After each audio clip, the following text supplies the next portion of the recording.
Hi. இப்போ இந்த வீடியோல நம்ம மேனிஃபெஸ்டேஷன் பண்றது எப்படி பழகிக்கிறது, நம்மளோட டெய்லி ரொட்டீன்ல மேனிஃபெஸ்ட் ஏதோ ஒண்ணு பண்ணிக்கிட்டே இருக்கோம் இல்லையா, அதை எப்படி எல்லாம் பழகிறது, அதை எப்படி கத்துக்கிறது, சரியா அதை எப்படி பயன்படுத்துறது நம்ம லைஃப்ல, இதை நம்ம ரொம்ப சிம்பிளா பார்க்கலாம். இப்போ மேனிஃபெஸ்டேஷன் அப்படின்னா என்ன? உங்களுக்கு ஒரு விஷயம் தேவை, ஒரு பொருள் தேவை, அதை உங்க கையில கொண்டு சேர்க்கணும், சரிங்களா?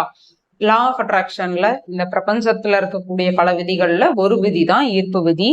அதை பயன்படுத்தி தான் நம்ம டெய்லி லைஃப்ல ஹாப்பியா வாழ்றதுக்கு தான் இந்த ஈர்ப்பு விதி சரியானது அப்படின்ட்டு நமக்கு சொல்லியிருக்காங்க. இப்போ அதை வச்சு நம்ம டெய்லியும் நமக்கு என்னெல்லாம் தேவையோ அதை மேனிஃபெஸ்ட் பண்ணி வாழ்ந்துட்டு இருக்கோம். ஓகேங்களா? இது புரிஞ்சிருச்சு. இப்ப மேனிஃபெஸ்டேஷன்னா என்ன? நமக்கு பிடிச்சத, நம்ம ஆசைப்பட்டதை நமக்கு லைஃப்ல கொண்டு சேர்க்கணும். இதை யார் பண்ணுவா? யூனிவர்ஸ் பண்ணுவாங்க. யூனிவர்ஸ் எப்ப பண்ணுவாங்கன்னா, நீங்க சரியா இருக்கிறீங்கன்னா, நீங்க யூனிவர்ஸோட தன்மையில எப்ப பிரபஞ்சத்துக்கு தெரியும், அந்த வேவ் லென்த் தெரியும், இவங்களுக்கு கொடுக்கலாமா வேண்டாமான்ட்டு. அந்த வேவ் லென்த் வரும்பொழுது மட்டும்தான் நமக்கு செய்வாங்க, சரிங்களா?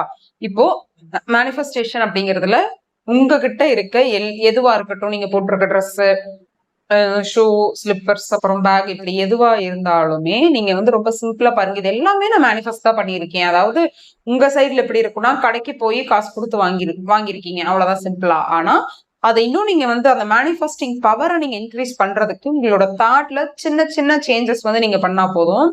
அந்த தாட்ல நீங்க சேஞ்ச் பண்ணும் பொழுதே நீங்க ரொம்ப பாசிட்டிவ் ஆயிருவீங்க. உங்களுக்கு எல்லாமே புரிஞ்சு வரும், சரிங்களா? ரொம்ப நீங்க ஸ்ட்ரகிள் எல்லாம் பண்ண மாட்டீங்க. என்னடா அது மேனிஃபெஸ்ட் ஆக மாட்டேங்குதே அப்படிங்கிற அளவுக்கு ஸ்ட்ரகிள் இல்லாம ஈஸியா போயிடும். அதனாலதான் நான் இந்த வீடியோல டிஸ்கஸ் பண்ணலாம் மேனிஃபெஸ்டேஷன் பத்தி அப்படின்ட்டு நான் பிளான் பண்ணியிருக்கேன். இப்ப ஒரு ஷூ, ஒரு பிராண்ட்ல இருக்கக்கூடிய ஷூ உங்களுக்கு வாங்கணும்னு ஆசைன்னு வைங்களேன். காசை கொடுத்து நம்ம ஈஸியா தான் வாங்குறோம். ஆனா அந்த பிராண்டுன்ற ஒரு விஷயம், அந்த பிராண்டோட நேம் உங்களுக்கு அது போட்டா அழகா இருக்கும். இல்ல யாராவது போட்டிருக்கிறத நீங்க பார்த்து ஆசைப்பட்டிருப்பீங்க.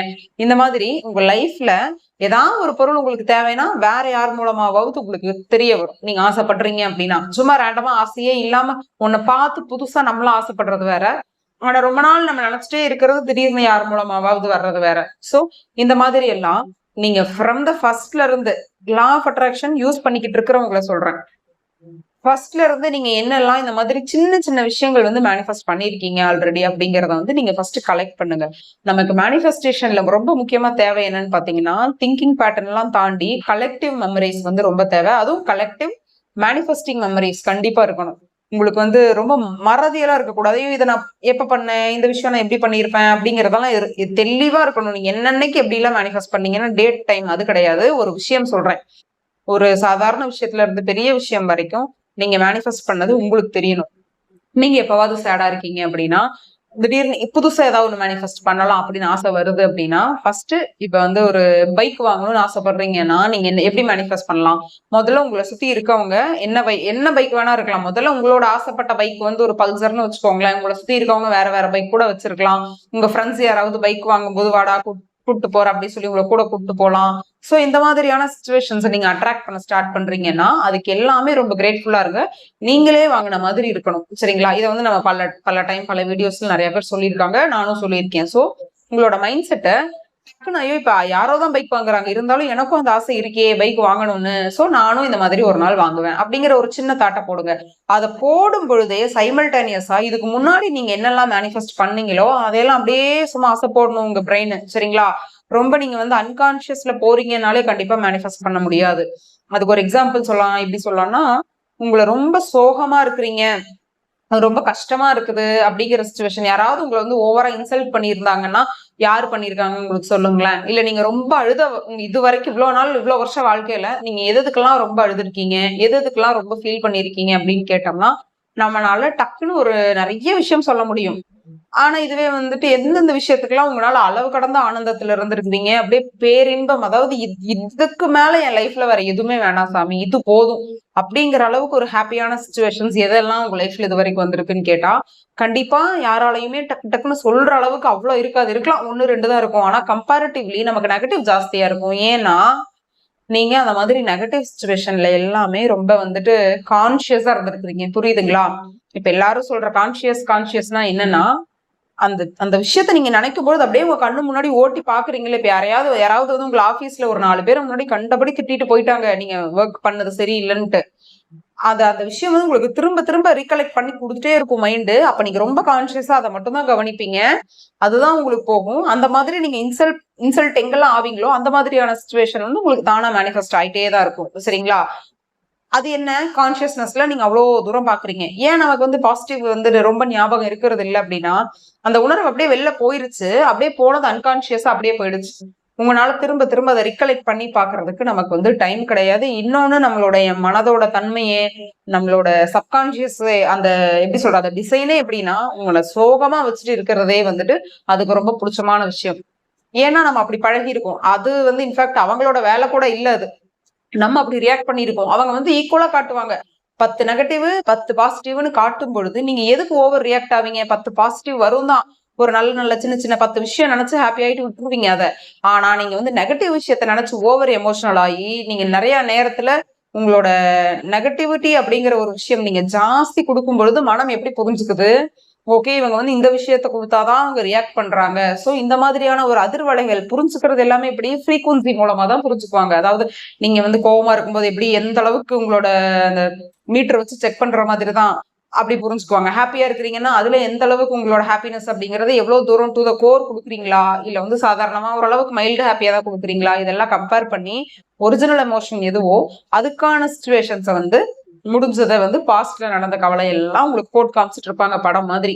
இப்ப இதுவே நீங்க கான்சியஸா இருக்கீங்கன்னு வைங்களேன், எப்பவுமே பிரசன்ட்ல இருக்கிறீங்க, உங்களுக்கு என்ன தேவையோ அதை மட்டும் தான் நான் பாக்குறேன். எனக்கு மேனிஃபெஸ்டேஷன் என் பைக் தான் அப்படின்னா, உங்களுக்கு தேவையில்லாம ஏதாவது நெகட்டிவா இப்ப காசு கைக்கு வராம இருக்கலாம், இல்ல வந்து ஏதோ ஒரு இஎம்ஐ உங்களுக்கு கட்ட முடியாம போயிருக்கலாம், இப்ப வச்சிருக்க பைக் வந்து ஏதாவது ரிப்பேர் ஆயிருக்கலாம், இப்படியெல்லாம் இருந்தா கூட உங்களோட மைண்ட் வந்து ரொம்ப கான்சியஸா இதுக்கும் அதுக்கும் முடிச்சே போடாது. இது வந்து நம்ம லைஃப் டைம்ல இது ரொட்டீன், இதுக்குண்டான வேலையை நம்ம செஞ்சுதான் ஆகணும். இப்ப வந்து நான் ரொம்ப நான் வந்து அப்படியே மேனிஃபெஸ்டேஷன்ல வந்து நான் பிஹெச்டி முடிச்சுட்டேன். இப்ப என் உடம்புல ஏதாவது ஒரு வியாதி வந்துருச்சுன்னா நான் வந்து உட்கார்ந்த இடத்துல மேனிஃபெஸ்ட் பண்ணி அதை நான் இமீடியட்டா இப்பவே சரி பண்ணிடுவேன். எனக்கு டாக்டர் வேண்டாம், ட்ரீட்மெண்ட் வேண்டாம், மருந்து மாத்திரை எல்லாம் வேண்டாம்னு நம்ம சொல்றது வந்து ஒரு முட்டாள்தனம். அந்த மாதிரி தான் இதுவும். சரிங்களா? நம்ம ரெகுலர் லைஃப்ல என்ன நடக்குதோ அந்த டாக்டரை பாக்குறதா இருக்கட்டும், நமக்கு வந்து மருந்து எடுத்துக்கிறது, இன்ஜெக்ஷன் பண்ணிக்கிறது எல்லாத்தையுமே பண்ணிக்கணும். எப்படி பண்ணிக்கணும்? நார்மலா மத்தவங்க மாதிரி எனக்கு உடம்பு சரியில்லப்பா அப்படிங்கிறது இல்லாம நான் ரொம்ப ஹெல்தியா இருக்கேன், என்னோட செல்ஃப் நல்லா இருக்கு, என்னோட இம்யூன் பவர் வந்து ரொம்ப ஜாஸ்தியா இருக்கு, என் உடம்புல ஆன்டிபாடிஸ் வந்து நல்லா நிறைய ஃபைட் சூப்பரா பண்றாங்க. இந்த அளவுக்கு நம்ம ரொம்ப பாசிட்டிவா வச்சுக்கிட்டே அந்த ட்ரீட்மெண்ட் போகும்பொழுது அந்த ரெக்கவரி டைம் அப்படிங்கிறது எப்படி இருக்கும்? அந்த பாசிட்டிவா இருந்தவங்களை விட நெகட்டிவா இருந்தவங்களுக்கு கொஞ்சம் ஜாஸ்தி இருக்கும் ரெக்கவரி டைம். இவங்களுக்கு ஸ்பீடி ரெக்கவரி ஆயிரும். அந்த மாதிரி எப்பவுமே உங்களோட அந்த அன்கான்சியஸ் போறீங்க அப்படின்னாலே அதாவது அன்கான்சியஸ் போறேன் நான் இப்போ அப்படிங்கிறதையே நீங்க வந்து முதல்ல கவனிக்க ஆரம்பிக்கணும்.